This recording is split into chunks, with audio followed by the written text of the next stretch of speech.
Pia nimekuona ukipeleka mteja Njombe Sekondari.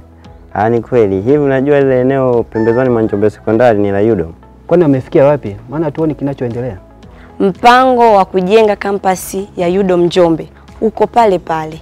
Na hii leo ni utiaji saini wa majenzi. Embu niwaishe nikashuhudie mkandarasi akisaini mkataba.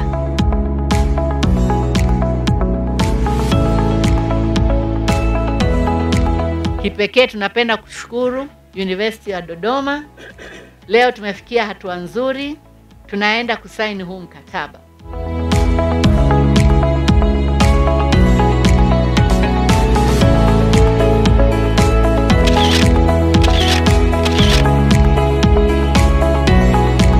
Tunashukuru serikali, Wizara ya Elimu na Chuo Kikuu cha Dodoma kwa kumwamini mkandarasi mzawa, kwa kumwamini mshauri wa mradi mzawa.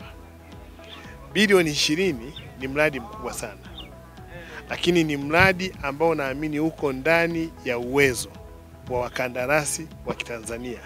Tumekabidhiwa mradi huu leo na ni mradi ambao unaenda kutekelezeka kwa miezi 12.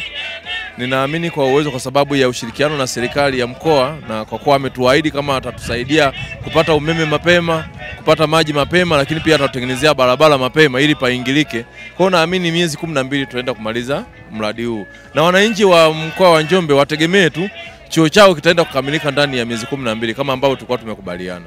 Kweli wananchi wote watakuwa na furaha kubwa. Nimeona simu zinakuwa nyingi sana, wananipigia simu kwamba Mheshimiwa Mwenyekiti, tunaona huko magari na nini.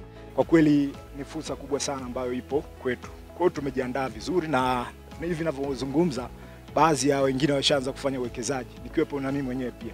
Napenda kuwashukuru wote ambao mmeshiriki nasi katika shughuli ya leo. Tuna imani wote tutaioni kama ambavyo tumeioni leo, ili mradi huu uweze kukamilika ndani ya muda.